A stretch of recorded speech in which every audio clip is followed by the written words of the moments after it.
people don't know what they think about health. I would be curious how your thought is, but I only care about people getting healthy because I want them to come alive. Like, no one ever wants to lose 30 pounds to lose 30 pounds. You want to lose 30 pounds to feel good. You want to lose 30 pounds so you're around for your kids. Because most people who go all in, as you know, I'm preaching the choir, they fail.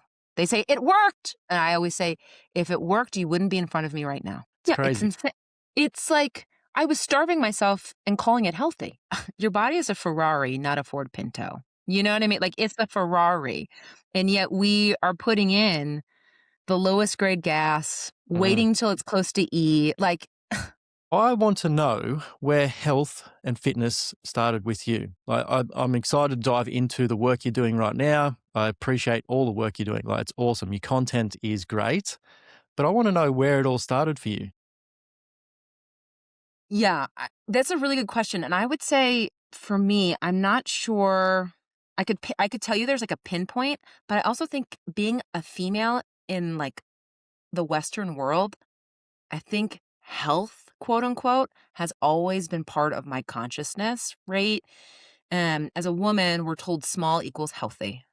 Mm. And so I got that message forever. And I very distinctly remember like actively moving towards it at a very young age. My mom is Filipino and they little. They're little. And I'm a small person too, but not that small, right? And so my dad's 6 foot, like like American white, like American Caucasian, you know what I mean? And so, but that dialogue of like, be thinner, look this way, this is what you're like. I got it from like Cosmo Girl, right? At like 12. So there was a lot of that where I think it became really conscious in me as I remember in college starting to work out after being a swimmer and like not being able to my body look the way that I want. And then really where it hit was I worked in the health field in my early 20s, actually all the way into like for a decade plus. And I was working in global HIV AIDS. I was working in like home health care. I was working in all these spaces.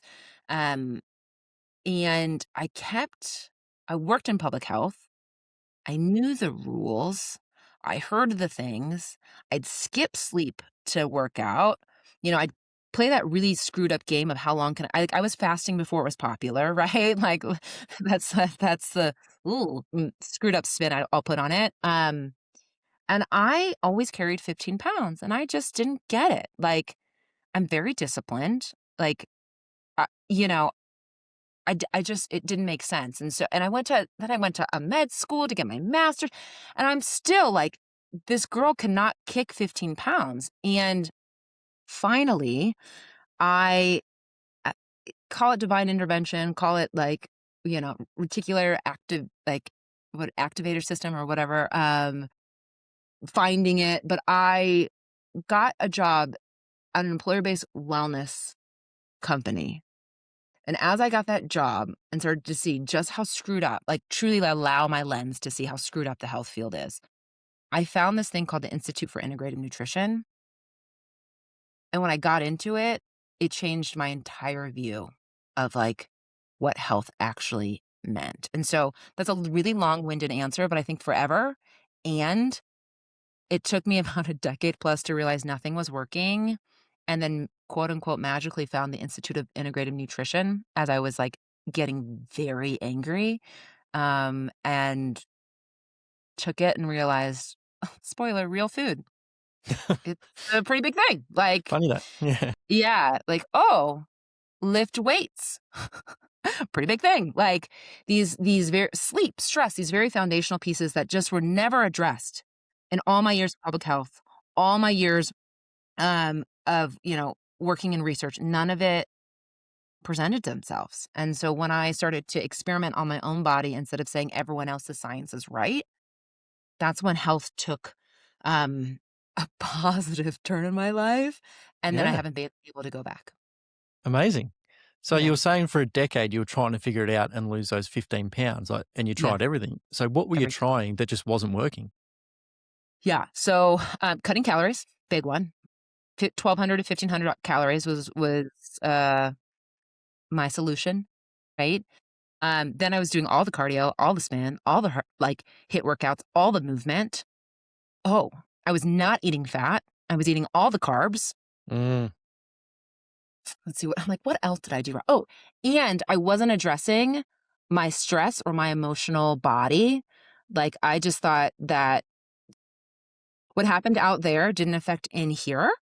And it would just take care of itself. So those are the big ones. Yeah, the common just do all the cardio, cut out the fat, and eat all the well, don't eat basically. 1,200 calories is pretty low. It's Yeah, it's crazy. insane.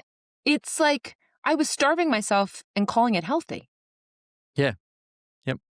And a lot of people do that and think, well, like, I can't lose weight or I don't have any energy and I just can't get through the day. And they wonder why, because they aren't fueling themselves enough to just even operate through the day. It's crazy. I heard this once and I just love it. It's like this, like your body is a Ferrari, not a Ford Pinto. You know what I mean? Like it's a Ferrari. And yet we are putting in the lowest grade gas, Mm, waiting till it's close to E. Like, no, not at all. Like that is not going to get you far. mm. So you started at integrated health or you found integrated health. What changed there? So there's twofold. One was the focus on real food. So the things that that I'm just repeating to you, right, is that real food as a woman, right, yes, we have estrogen, yes, we have progesterone, like all of that, but like ghrelin, like leptin, right? These like different hunger hormones, like, oh my gosh, food, like if I eat real food, my hunger hormones will turn on and off naturally. Like I don't have I don't have to worry about counting calories. I don't have to worry about these things if I start to eat real food because they'll not only fix my like female hormones, right? They'll also fix all these other hormones, stress hormones, hunger hormones, all these that allow me to eat without 6 billion thoughts, right? Mm, And the idea of like fixing my microbiome and all those things that come with real food. So that was the first thing. The second piece that I think is really huge is that it asked me to experiment on my own body. So instead of saying, I'm right, you're wrong, which is my daughter's current favorite phrase, it's a discussion, or I should say, it was like an experiment in what works. So they would walk us through the microbiotic diet, vegan diet, the keto, right? Paleo, like all of these diets that have worked across for many different people. And we'd do them all. And they'd say, did it work? How did that feel in your body? Did you like it? Um, and so you had to sit and say, like, take in your own data. And it really shifted something because food became information versus just like a numbing mechanism or calories. mm, mm. I love that. And that awareness of doing each diet because I've done the same because you have to. Like, not one diet is going to work for every single person. And it might be a combination of both. I don't even really like the word diet, but just eating normally. And you touch on a good point there. Like people, will cut calories, all that sort of stuff, but then start stressing about it because you haven't really got much to eat and it adds more stress to the body. You're overthinking things. So, yeah, I know that you coach people now. So maybe we can dive into that a little bit. But how do you go about doing that with people now, like coaching food, like eating habits? So when you say, how do I go about it? What do you mean? Well, I'm a personal trainer and I coach people through the same. Like I think what we do is very similar, and listening to your content is like I think identify how you coach as well, mindset, all that sort of stuff. So I just find it hard because a lot of people, again, like society pressures, like I got to lose weight, I've got to be small, all that sort of stuff. So I've got to cut calories, and not all weight loss is good weight loss. And trying to get people to understand that is very hard. And then they cut calories and then they're trying to track everything and that just adds more stress. And I really like to go down that natural way. And it's like, well, let's just start cutting out, or not even cut out, just add in a few natural things like whole foods, and all the other junk just sort of slowly disappears over time. But again, sometimes people, especially I know you work with high performers, are just like, give me the results, give me them now.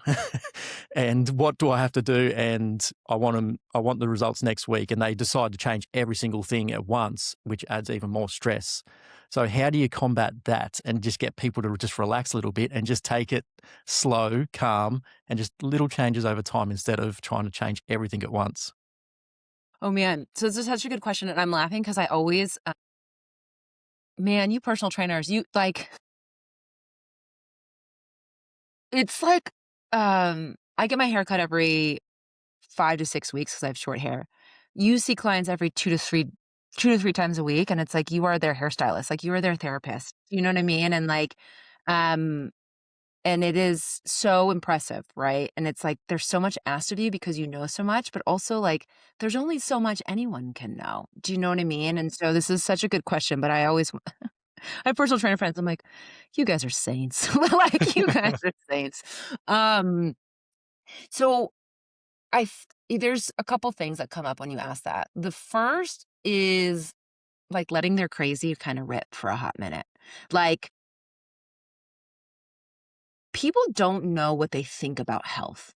Like, you and I probably have thought a lot, "What does it mean to be healthy? What does it look like?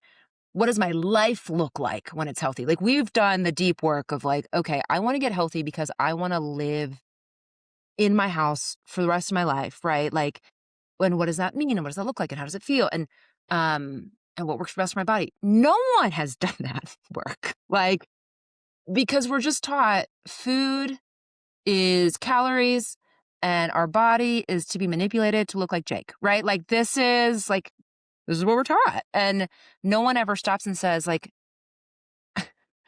no one ever wants to lose 30 pounds to lose 30 pounds. You want to lose 30 pounds to feel good. You want to lose 30 pounds so you're around for your kids. So I think first, like, I let their crazy rip because they get to that point where they realize, oh, I want to look this way because, or I want to feel this way because I want to drop that, right? So that's the first thing.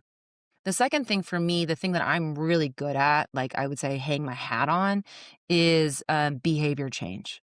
So that's my master's at Tufts Medical, or Tufts University School of Medicine is focused on how do you use communication to change behavior. And so I do a lot of like, walk me through that, right? Like, why do you do what you do? What do you feel when you do that? Because if we're going to go the neural pathway route, right, it's like feeling, thought, action, feeling, thought, action, feeling, thought, action. So whatever your dominant neural pathway is, like if you can figure out the feeling, the thought, and the action, then you can catch it at some point and then create a new one so you can start to rewire your brain. So a lot of the Hmm. work too is like saying, okay, where's this going all in mentality? Like you're like, hey, like what are we doing? And like really examining that from a neural pathway and then from a data standpoint. Because most people who go all in, as you know, I'm preaching the choir, they fail. They say, it worked. And I always say, if it worked, you wouldn't be in front of me right now. And so I'm just really honest about that. Like going all in doesn't work because if it did, you'd still stick with it. So then we get to the neural pathway conversation, we have that. And then the other thing I do is exactly what you said is like we focus on adding in and things start to fall away. Because you can't eat a high protein, higher fat, fiberful breakfast and then have a donut. Like you just can't like it, so it's like it's a different focus because health has been an act of discipline for most people, and there's a commitment and discipline, like, and there's a time and place for that. But really, we want to get healthy to be free. So we've got to pick things that start to allow us to feel that way. And so cutting out isn't that. So let's add in things so you don't feel as restricted. You start to feel a little bit more free. Like, oh, if I have a high protein, high fat breakfast, I have options. Like I can eat multiple things versus like, can't eat that donut, can't eat that sugar, can't eat that 10 grams, can't eat that, thing. So those are the three big things. Similar You to just you, said yeah. you just said to be healthy is to be free. What do you mean by that? I would be curious how your thought is, but I only care about people getting healthy because I want them to come alive. Like, I've said this and it lands wrong with some people, so we'll see how it lands with you. Is like, I want health to be a non-issue. I don't want you to think about, like, I know health is wealth. I heard it all, right? And I agree. But when you obsess about this body, when you're constantly thinking about it, you don't have your brain space or the time to go do things that make you come alive. And so if I can remove the spinning and if this can just become routine, right? Then you get to focus and do the things that make you come alive. And for me, when I think about living, it's freedom, freedom to like do what I want, freedom to bend down, you know what I mean? Like it's not all about money. Like it's like, I want to pick up my kid. I, I want to be able to live in my house. Like I said before, like these are the things. Um, and like, I want to go to different countries. Like we were talking about Peru, right? Like it's freedom. It's being alive. It's being awake. And having the opportunity to pursue the things that light you up. That's why I think health matters so much. I 100% agree. I've met a lot of people with a lot of money and more money that they don't even know what to do with, but they can't even get out of a chair without assistance. So, yeah, I agree. Like, you need that freedom of just being able to bend down it or jump or run or lift or like just again go out and eat foods and enjoy yourself without having to worry about it and count calories and be so strict and, oh, I can't have that or whatever it is. You can just enjoy yourself and be free to live your life. That's it. But do you think you have to obsess for a little while to get your health under control? So I'm going to challenge the word obsess. I think you have to be committed. Um, I say because as women, like obsess probably looks a little different, right? Like obsessing for us is constantly thinking about our health, which is very different than saying I'm committed and I'm going to show up. I'm going to do the thing I said I'm going to do. But yes, I agree. I have a, I had a, I have a kid who's almost 2. She recently stopped breastfeeding. I was drinking bullet coffee in the morning for quick calories and energy. I know that destroys your gut. I didn't care. Like I needed to not fall asleep on my child. Do you know what I mean? I needed to take care of her. I needed to do those things. And so I screwed my gut up. I'm having acid reflux. I know that I don't have enough stomach acid, right? And so I'm having to be very committed to drinking this terrible formula, right? Every single time I eat. And that doesn't sound like a big deal, except that when I eat, I just eat. Now I have to stop, grab this thing, right? Pull it out. Or if I'm in public, I have to bring on digestive bitters, spray it in my mouth, wait 15 minutes. Like there's just so much thought, right? But I'm committed to healing my gut because I know what it feels like to have a healthy gut. So I think that there's a commitment, a discipline that goes with it, but not an obsession, right? And I think that's important. Like there is a period of time where it's you're building a neural pathway, you're building a habit, you're fundamentally changing your life. You have to be committed, but then it becomes part of it. And once it's part of it, right, that's where like kind Yeah. of you and I live, where it's like, oh, I missed this workout. I worked out the workout in the morning, not a big deal. Or I'll fit in a 20-minute here. But to get there, right, you have to say, like, okay, I'm going to do this, then I'm going to do this, and then I'll build here, and then it snowballs. Mm. Getting there is the hard part, though.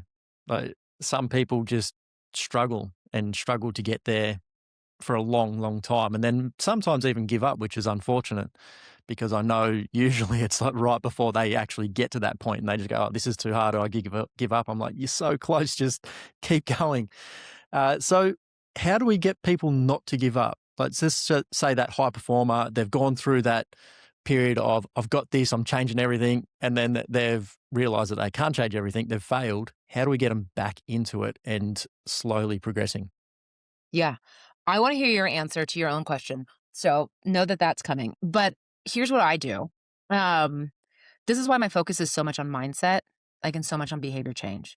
Because I find, particularly for women, is we motivate ourselves by, like, flogging ourselves, right? So, like, it's like we just lash, like, right? And that's our motivator. And when we start to understand how our mind and our brain is set up, we can rewire our thoughts to make health feel easy. So, like, so there's that. That's the first thing. The second thing is I never, ever, for like, ever let people go all in, like when they work with me. I'm like, you have to start small. Like, because you have to see the amount of progress that is you can make by going small so that you can understand that when you get to a place in your life where life is just lifing really hard, because sometimes it happens, right? And that's kind of when we fall off, that one change can do a lot. So I'll give you a quick example. I have a client who has lost 10 pounds, right, in 4 weeks, which doesn't seem like a lot, but it is. It is, especially when you've been wanting to lose it for 10 years, right? First off, it is a lot, but she only did one thing. She removed gluten. That was it. I didn't ask her to lift weights. I didn't ask her to change how sh like, I didn't ask her to add protein to her breakfast. I said, "I just need you to remove one thing." And she's been spinning out, right? Because she's like, "Shouldn't I be doing more?" I'm like, "Hold on. You've lost 10 pounds by removing gluten. That's it. You haven't walked more. You haven't meditated. You haven't breathed. You haven't lifted, like, you haven't done anything else. And you've made this much progress. So maybe, again, how do we talk down the crazy, right? Like, I have a data point for you that shows one thing does a big thing. So let's nail it, keep getting the results you want, and then let's add another because you're working against a nervous system that feels unsafe. And when you get that like the biology of that, right? Like, oh, my nervous system doesn't think health as well because I have crazy thoughts in my head, right? And now I have this data point. Like, you're working to make sure that when someone comes back, they can pull right? From like an internal point to know this. And then as someone who wants to keep going, right, we can come back over and over to like one small thing made big shifts. But what do you do? How do you do that? Again, it's very similar. So, as you know, everybody's so different. So, what drives people, and where I'd like to go with this is like mindset and diving into people's why, but just trying to find out what is driving them. So, a lot of people come in and they're like, "Oh, I want to lose 10." Sorry, we're here in Australia, we use Yeah. kilos, Yeah. Sorry. 10 pounds.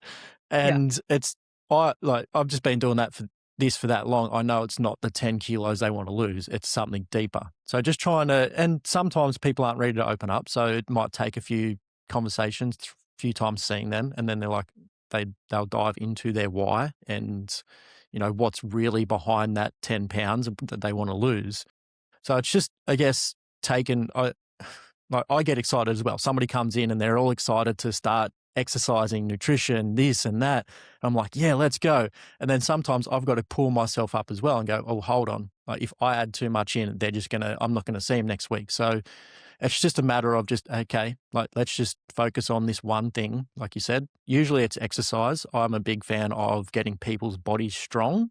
And I think that Mm-hmm. strengthens their mind, which helps Mm-hmm. them stay with adversities, things that come along, all that sort of stuff. So I'm a big fan of getting people exercising, and it doesn't have to be weights or anything like that. It can be, Sure. Anything. whatever it Yeah. is.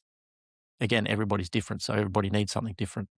So it's just, yeah, a matter of just taking it slow, taking it easy, and just finding out that deeper why, what's driving them, and then you can use that to help them stay on track. Like again, like some people, like life gets busy. I I I think people need to be a little bit more selfish with their health sometimes when life gets busy, especially mothers. Like maybe you can touch on this as well. Mothers tend to just put everybody else first and forget about themselves. And I think they really Mm-hmm. need to be selfish. I've had this conversation before, and I think it goes to show, not only people around them, but the kids that, if the mum is taking care of themselves and putting their health first, the kids go, oh, yeah, I need to be healthy and put my health first. And it can create some generational change because it's a big thing I see in mothers. Like just forget about everything, and then they just fall off, and I don't see them for a couple of months, and I can't contact them, and it's like, oh yeah, work got busy, kids got busy. I'm like, yeah, but you need to look after you. So if I know that why, I can sort of push that a little bit more and keep them back on track. So, but again, like I said, it takes time sometimes to understand that why. So I'd like to know what you do, or again, questions, pathways, habits, to understand people a little bit deeper and get them to understand themselves a little bit deeper so they can stay on track. Yeah, I will answer that. And the mother thinks it's such an, what a interesting thing to touch on because it is, it's real, like societally, right? Like culturally, I think are, we live in similar enough bubbles, right? And like spaces, like we are just told, like, we're told put your oxygen mask first until you do it. And then they're like, "What were you thinking?" But Yeah, like, yeah, yeah. it's like, now immediately all things kids. And so it's like this, like, these contradictive messages that just like come through. And then the stress and the fear, right? Like that survival mode that we are truly living in, like in those first 2 to 5 years is like so big. And it's like, to your point in your question of like how do you work on the mindset piece? It's this like pulling back of the stories we tell ourselves. So often, like, I do ask, like, "Why do you want this?" Right? And so that's part of the dialogue. And then also what I really like to do is, like, pull back the stories we tell ourselves. So, like, why do you need to do that? What is the question that everyone hates and no one can answer the first time is, "How is that serving you?" It's not, right? Is it for not working out isn't serving me. Yes, it is. So, like, if you're being 100% honest with yourself, like, why is it? And so, like, really digging into, like, that piece of it, right? Because like I mentioned earlier and touched on briefly is the nervous system. Is if you, it feels unhealthy do to put yourself first with the mother example. Put yourself first, right? If it feels unsafe, health is going to feel unsafe. And so we have to expand your nervous system capacity to put yourself first. And that's why going all in often backfires is because if it feels unsafe to put yourself first, then when you go and put yourself first for a week straight, your body is now fighting you, right? Like it is now actively sabotaging you because it's like, whoa, whoa, whoa, what's familiar is safe, right? And so, or what's safe is familiar. So we can't, like shut it down, shut it down, shut it down, shut it down. And so a lot of the work is like one, explaining this to them, understanding the stories they tell, and then from a neural pathway, right? Like what I like to do a lot with people is, all right, let's break down how you get here. So if you're obsessing about your health, like that's your action. Flogging yourself, obsessing about your health is how you move there. Let's back it up. Do you know the thought? And most people never know the thought. So I said, do you know what you think when you're doing that? They're like, no. And they can't even get there, right? Like it's so unconscious at this point. Like it's so automatic. So I go, okay, well, when you think about obsessing your with your thoughts, and this can be really hard for people who don't get in their body often. But again, I'm the last stop on everyone's train. So like people are willing to do the weird stuff with me because they're like, I've already spent tens of thousands of dollars on all of these things, right? Uh, is like, okay, when you are obsessing about your health, what does it feel like in your body? Oh, it feels like constricted, right? I feel uncomfortable. Okay. I feel uncomfortable. I feel panicked. Oh, okay. Panicked. All right. When you panic about your health, when you think about your health, do you get panicked? Yeah. Okay. When you panic, what do you think? Oh, I think I'm failing. Like, I think I'm oh, okay. And then you go obsess about your health. Yeah. When I tell myself then I go obsess. Well, that's your pathway. You Something about health happens. You feel panic in your body for not being where you want to be. You tell yourself, I'm not where I want to be. I'm failing. And then you act in an obsessive manner. That's what you do. Right. And when they understand that, they go, great. I don't want to do that. I go, great. So what do you want to do instead? And they're like, I don't know. Right. Right. Like, I've never thought about an alternative. And so then we walk it back. Okay. When you think about your health, what do you really want to feel? I want to feel usually neutral, right? And it's a non-issue. Okay, but what does that mean? It means I want to feel comfortable. I want to feel comfortable in my body. Okay, and then what do you want to think? I want to think I'm doing my best. I want to get there. Okay, fantastic. And then when you think that way, what do you want to do? I want to drink water and move on with my day. Okay, amazing.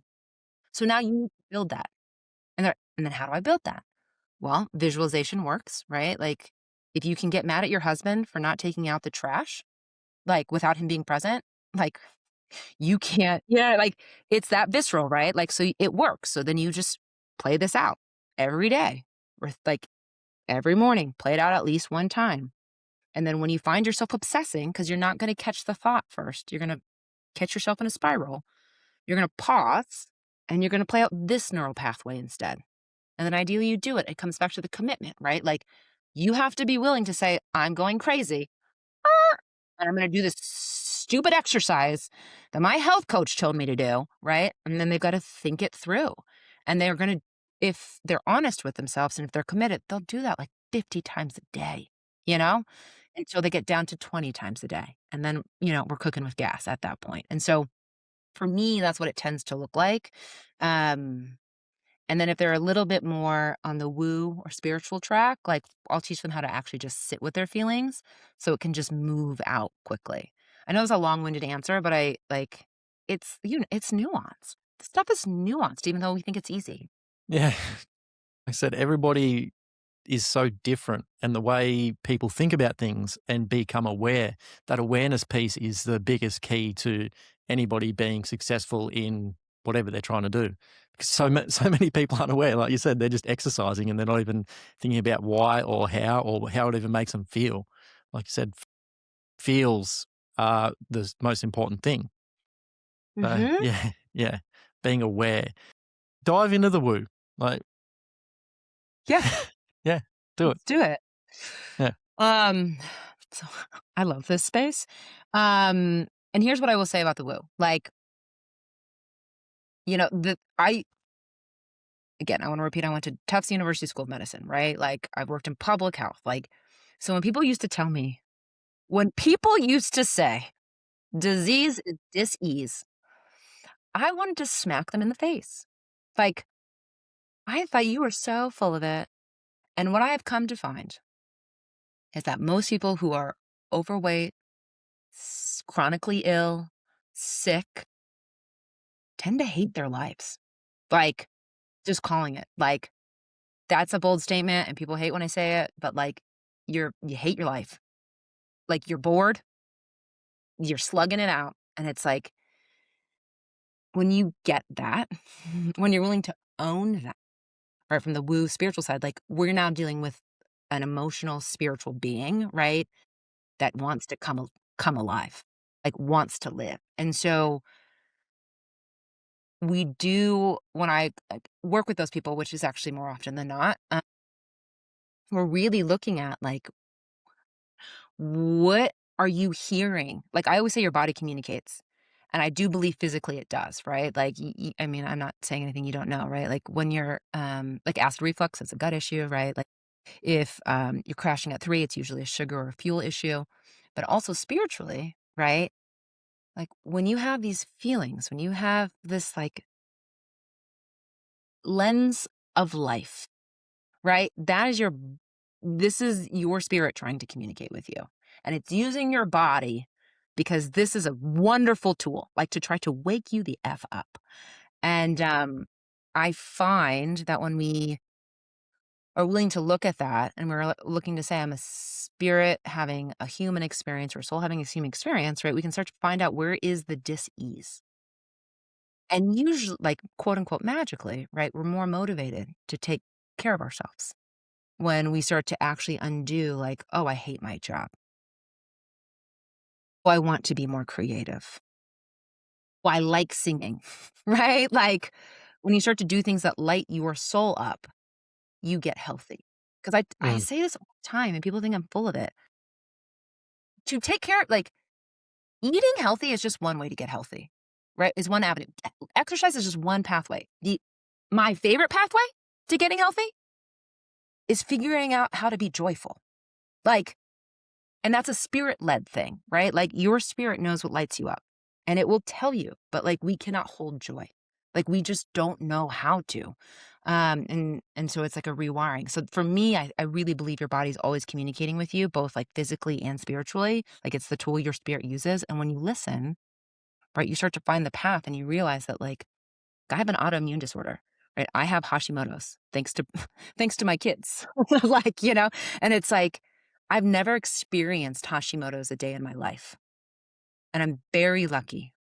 But I can tell you that if I started to do things that I hated, it will flip on. And I'm not saying, cancer isn't God. Like, right? Like, I'm not trying to say any of that stuff. What I'm saying is that, like, your spirit is here, I believe, to, like, live.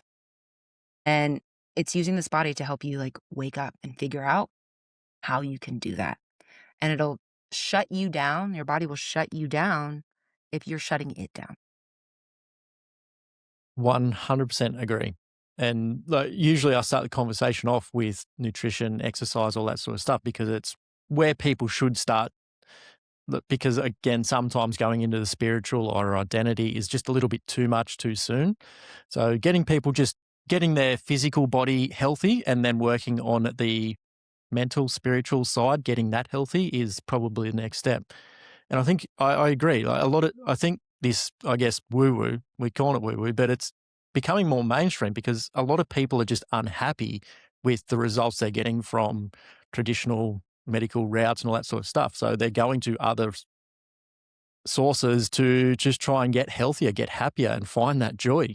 I 100% agree. And it's something I've been working on a lot lately as well, because again, I physically, like my body's great, but sometimes mentally or spiritually, it's not great. And I tend to overthink and use my brain instead of my heart or intuition. So trying to flow and follow my intuition is something I'm working on a lot lately. So can we dive into that? Because sometimes I struggle to, like, I guess, connect with my intuition or follow it. And sometimes I don't know if my brain's taking over or which one is which. Yeah.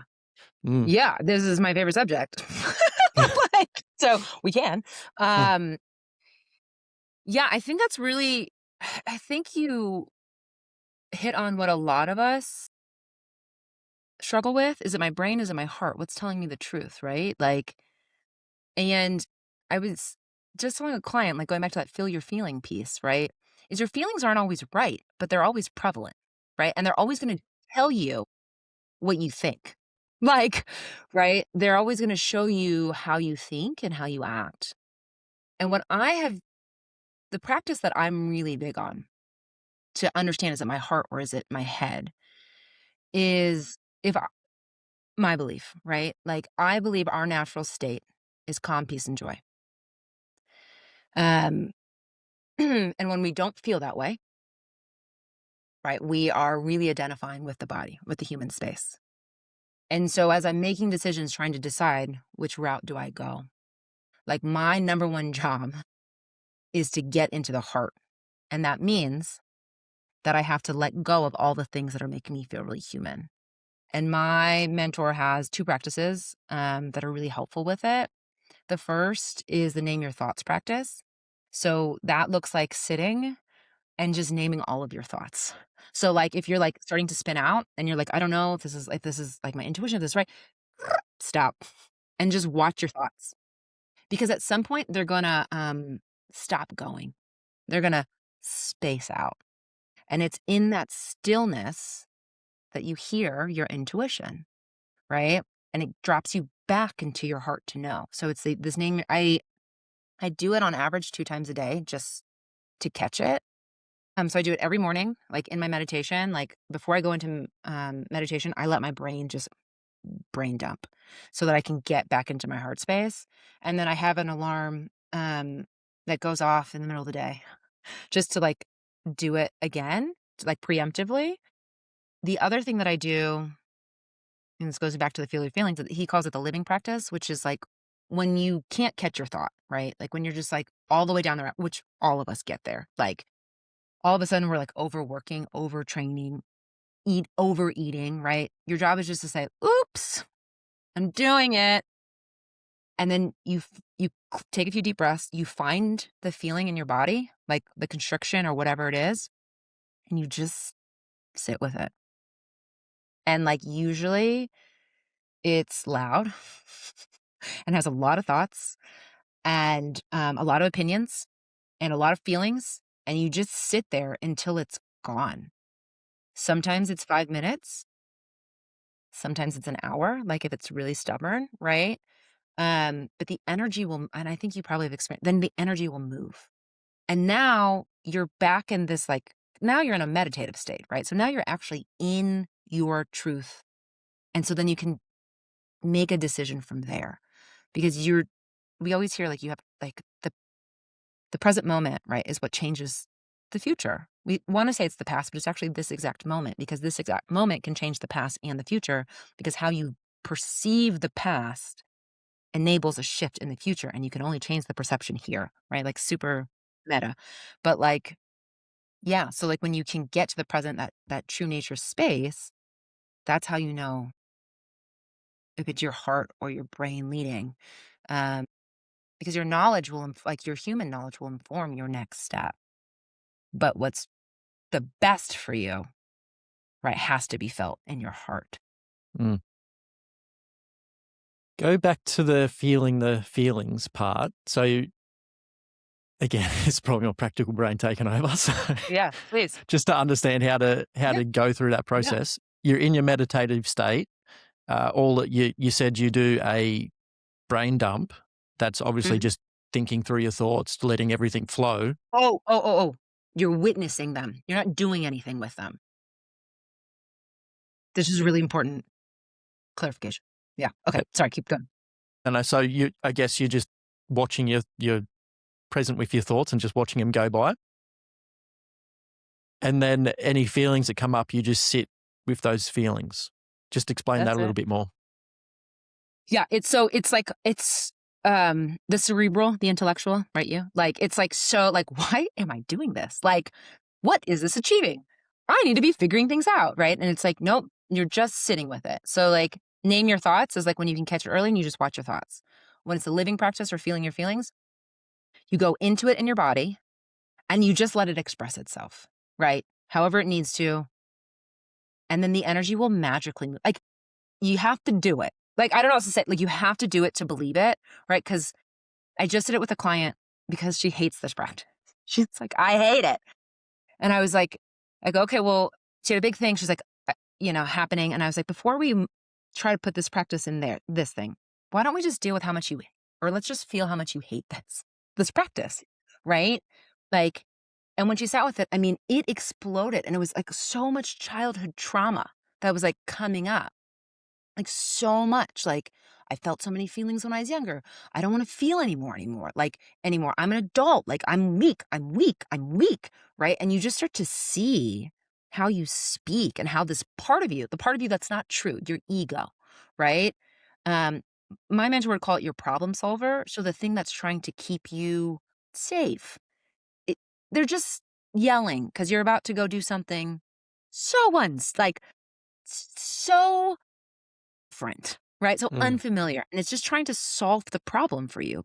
I would call it your ego, right? Like it's just screaming. And it's like, it just needs a little space to breathe. Like you have children, they are so fine within 5 minutes of a tantrum. Like they'll lose their mind and then they'll just be like, may I have ice cream? And you're like, what just happened? Like you just were screaming. Because that's what that part is doing. It's just feeling, it's just Shakti, it's just energy. And so when you watch it, it just moves. And when it moves, right, it opens space back up for you.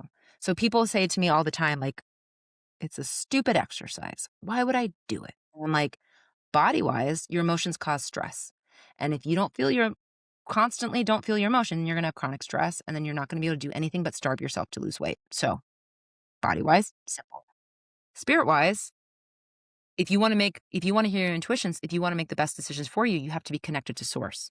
So in order to be connected to source, you have to let go of anything that is not connected to, like that isn't anything of it. And those are the anxiety feelings, right? And so when we feel them and let them breathe and then let them go, you're now reconnected with what's true. So you can now make the best decision for yourself here on earth. You said connected to the source. What does that mean? So for me, it's whatever you want it to be, right? Like I grew up Catholic. That's not my God. Like, that's not my God. I believe in an all-loving, all-present, um, like, energy, consciousness. But source, divinity, God, all of that, like, I think it's different than universe. I think universe is the area in which we play. But when I think about source, divine, God, it's the consciousness that moves all of this. Um, and for me, it's love, right? Like, it's love at its purest form because love doesn't always look like hugging your kid. So that's why, like, this world looks wild sometimes because love presents itself in multiple ways to move you toward your ultimate goal. And I love that. So we've done those practices, we've quietened Yeah. our mind, we've Yeah. connected with the divine or whatever you want to call it. What's the next step? Like, how do we take that to drive us forwards? That's probably where I am struggling the most at the moment. So I'm going through pretty much all the practices that you're saying. I'm quiet the noise. I feel like I'm connecting with my, again, divine.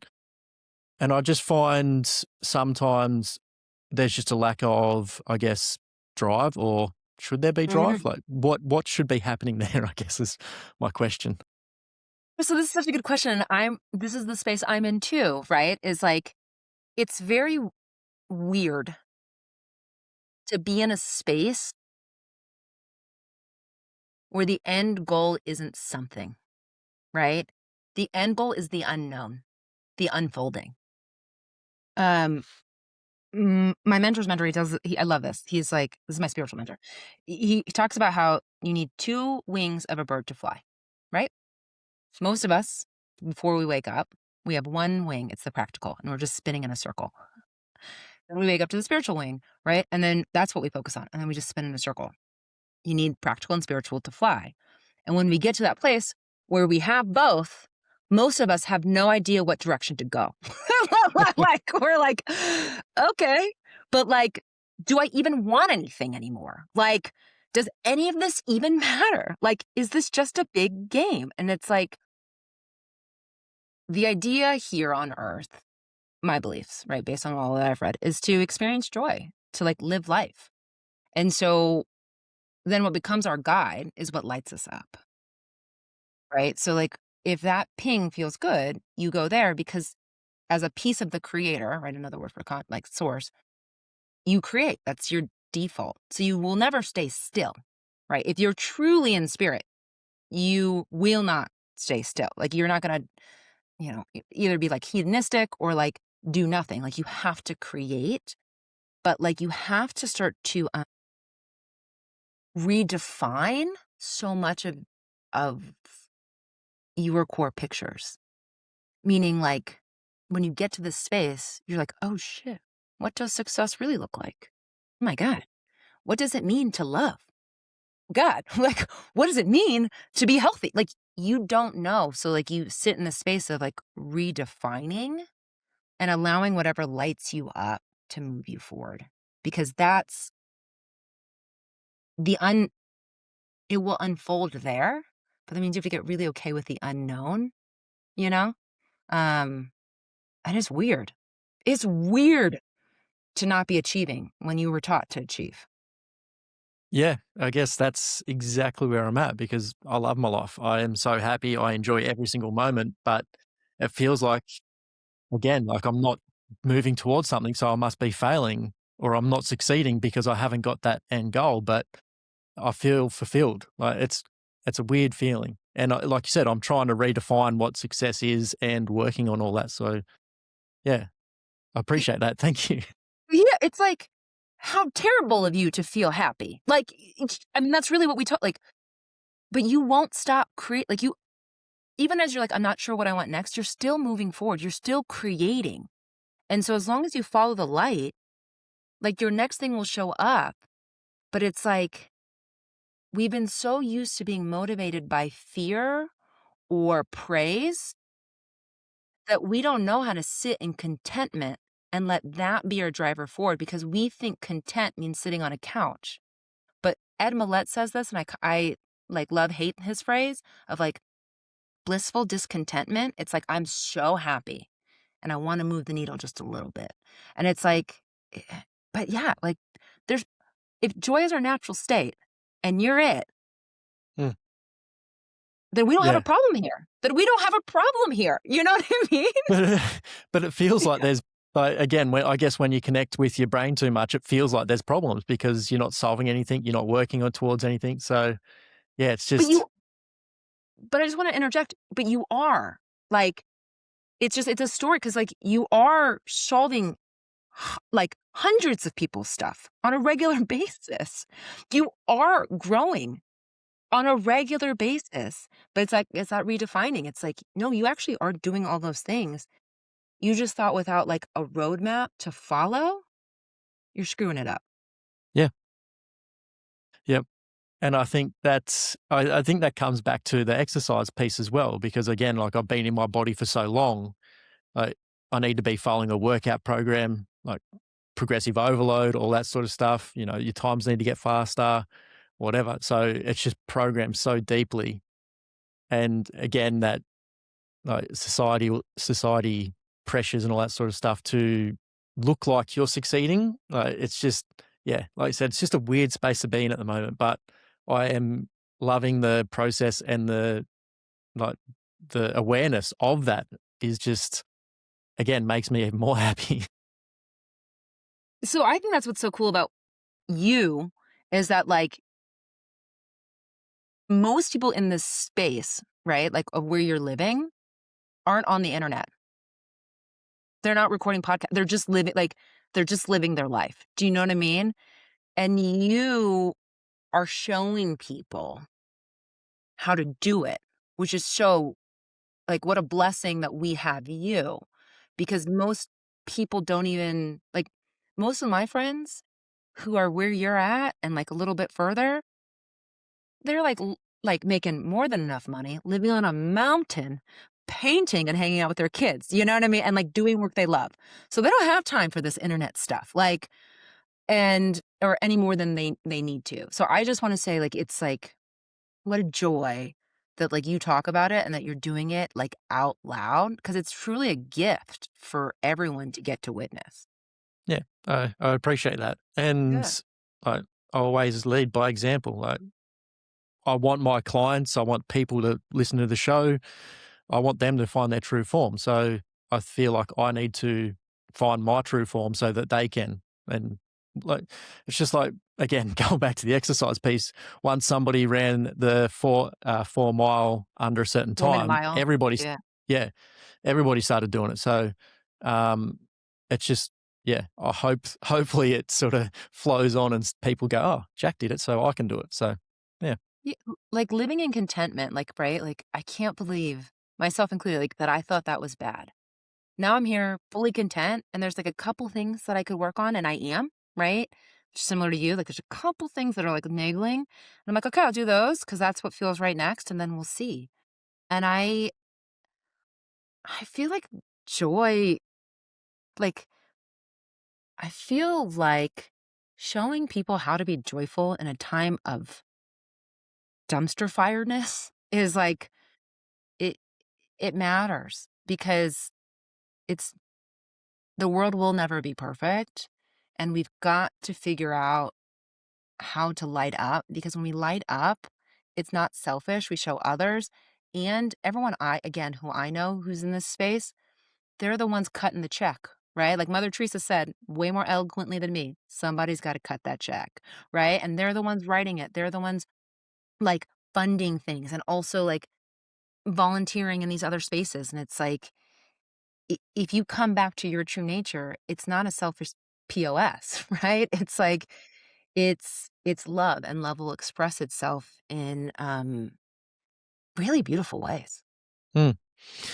I feel like it's just a theme at the moment. Like the guests I'm getting on, like you, and I had an interview last week with another guest, and like obviously humans, we're going through, excuse me, we're going through a fair bit of change at the moment with AI and all that sort of stuff, and you know, people losing their job. And my guest last week was all about trying to help people find, I guess, very similar to what you do and what I'm trying to do as well, find what their purpose is and like Mm, what they actually want to do instead of saying, oh, I'm an accountant.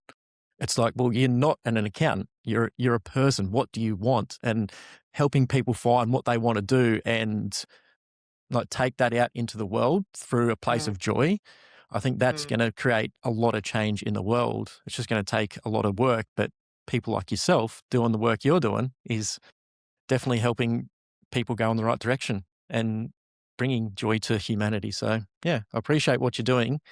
How can people find more about you, work with you, all that Sure. sort of stuff?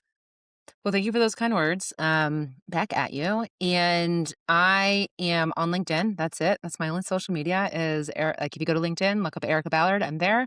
I can share for the women. I have a free group that really helps them understand how to like get healthy mind, body, and soul. It's called the Feel Good Collective because I cannot take another program of like restriction. So those are probably the two biggest places. And if you want to read about me on my website, you can do that too at ericaballard.co. I might leave this in, but I did, in my research into you, I did notice that you're not on Instagram anymore, but you were at one point. What happened Yeah. there? I realized that I was spreading myself so thin, and I would go through these cycles of work, work, work, work, work, crash, work, work, work, work, work, crash, work, work, work, work, crash. And I realized it's because I was just doing too much instead of focusing on on one thing. And I should also add, which is LinkedIn and where I get most of my business. So like one, it's like a business decision. Like most of my business comes from here. There's that. And what I will tell you also is that my goal this year in 2026 is to fall in love with life. And to fall in love with life, I have to be present to it. Mm, And I I'm human just like you. And so if I'm on Instagram, if I have TikTok, like I'm on it. And if yeah, I post on there, it's a social media platform. You're supposed to engage. Like it's this like one way thing that a lot of people are trying to do. I understand it, but like that's not social. But then I get sucked in and now I'm like 3 hours deep and it, it was just taking from my life and my ability to fall in love with it. And so I'm not anti AI. I'm not anti social, like a social media. It's just, I really had to think about where I wanted to put that time because I needed to I have to love this business, right, to fall in love with life. And so really thought through what would that look like? no, I appreciate you sharing that Yeah, of because course. I feel like I'm the same. TikTok, I don't really get it, but I have it just to post on there. But then you're right, you get on there and then you get sucked in. And I'm like, every time, I'm like, do I actually need this? Is it working? And then I'm just spreading myself too thin over all these different platforms and then getting sucked in. And it's taking even more time. So I'm like, hmm. So I noticed that with your, like, again, I guess your history on social media. So I was like, I did want to ask that question. Yeah. Yeah, it's not that I don't know how to use the internet. I just I, business decision and then like end goal. Be Mm, present. Fall in love with life. Where do yep. I find the most amount of joy in my social media? It's on LinkedIn. So that's where I went. Yeah. Fair. Love it. Well, Thanks. Erica, I appreciate your time and I appreciate all the insights. And again, it almost felt like a session for me. So again, appreciate that. Yeah, of course. Thank you. What is up? Thanks for being here at the end of the episode. Obviously, you've enjoyed it and it's helped you find your true form.